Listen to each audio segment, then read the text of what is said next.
Guys, what's up? It's ZMRC Fishing, and we're going to be doing some striper fishing using bucktails, swim baits, spooks, and rattle traps. It should be a pretty fun day. I'm going to show you guys how to catch striped bass in the fall. Early fall conditions, we have temperatures in the low to mid 60s, light winds at 3 to 5 miles an hour. Boat ready, and get on the water.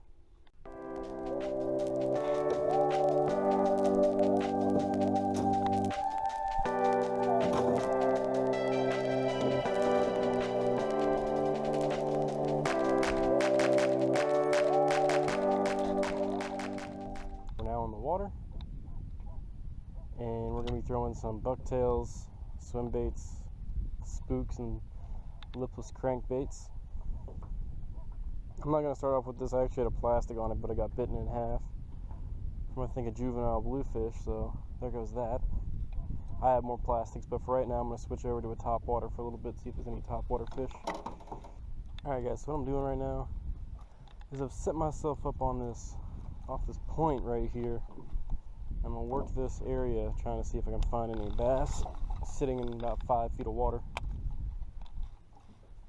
Sometimes bass will just sit right over here on top of these points waiting for bait fish to come right over these points.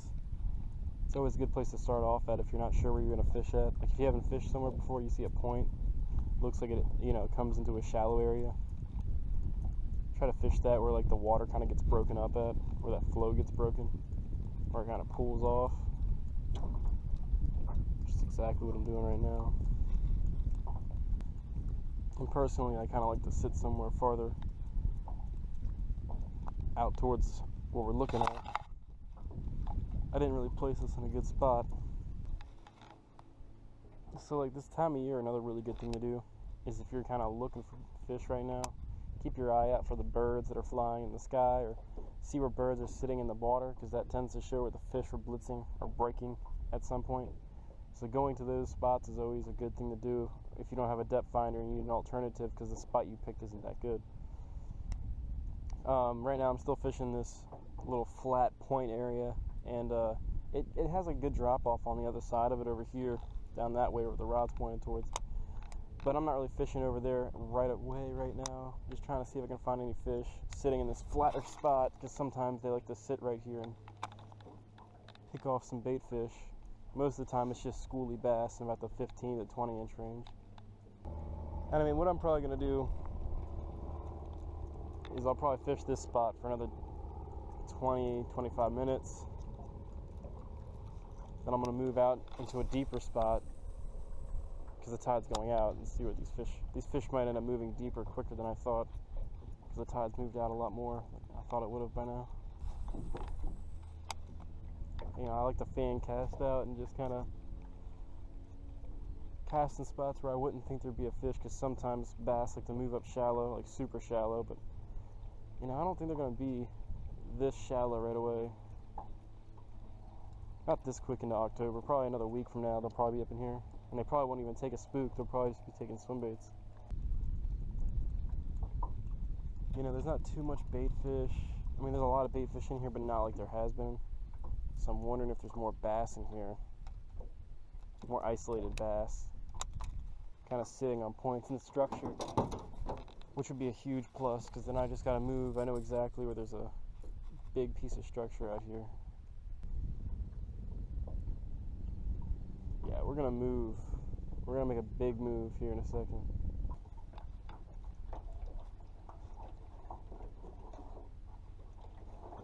Like, I feel like we're close to a good spot.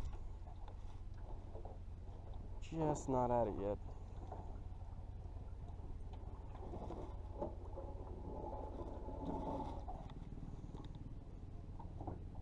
The guys, I've repositioned. And now we're gonna go for some fish. I actually don't know how this is gonna work out. We'll see. I think this is a lot better spot though. Oh, there's a bite. That actually might be a decent fish, guys. Oh yeah. No, don't come off, don't come off.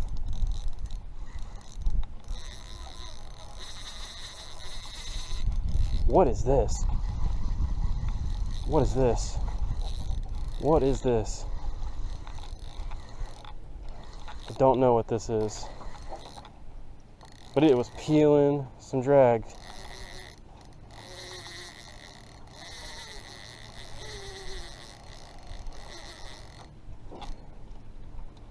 We got a big fish. Oh yeah, it's a big bass. Big bass. Big old bass. Oh my God. Really big bass.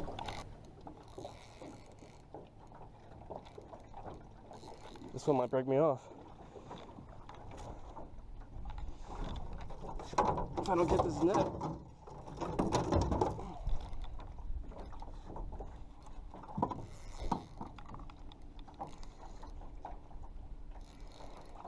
Oh my God. Oh my God. This is a 30-inch bass. Holy crap. Oh, this might be bigger than 30 inches, guys. Good Lord. Right up on that point like I thought it would be.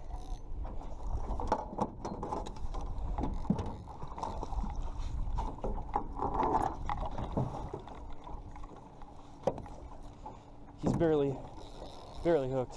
Oh yeah, look at that. That's a giant, guys. That's a giant. Oh my God, it's a giant. It's a giant on the Lipless. Are you kidding me? First cast. There's no way I just caught that bass. How big is that bass? Look at that. That's insane. Look at that. I don't know how this didn't break off. I don't know how I didn't lose this. This is a 20-pound fish. At least 20 pounds. At the scale. Yes. It's not dead. The battery is somehow not dead.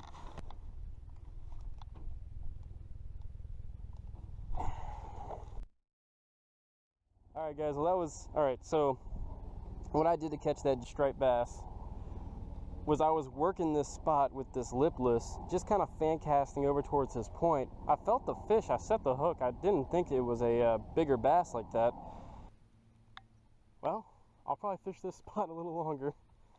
Was not expecting that, but anyways guys, so what you want to do if you're working for striped bass in the fall, like I said, this was going to be a video on how to catch, you know, striped bass, early fall conditions, using artificial bait. You want to really work swim baits. Here are the main baits you want to throw.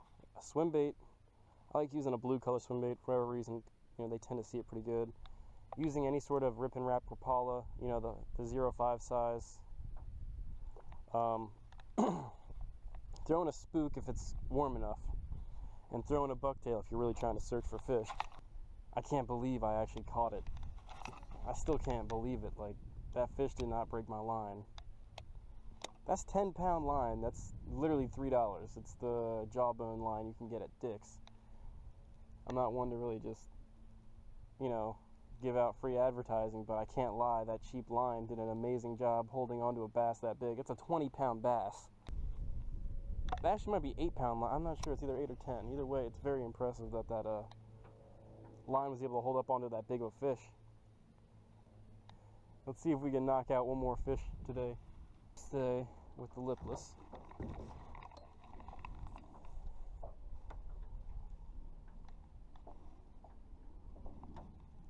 If I were to go out and catch a fish real quick on this Lipless, I'd probably just have to use it the rest of the day. I mean, perch don't count though. I can honestly feel the bottom like slightly better with this than the other swim bait, just because like it's rubber in it. Are you kidding me? I can't tell if it's a big fish or not, guys. It's kind of like coming to me, so I think it's just a little bass. Oh no. Oh, it's a decent striper. Well, I think we know what we're using for the rest of the day. Look at that. The Lipless is where it's at. They don't want to eat the swim bait. Look at the difference.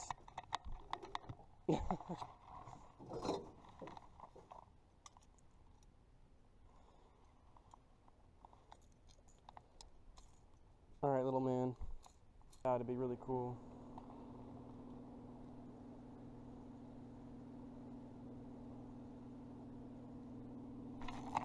There we go. That's another bass. That's another striper. Oh, no, it's a perch.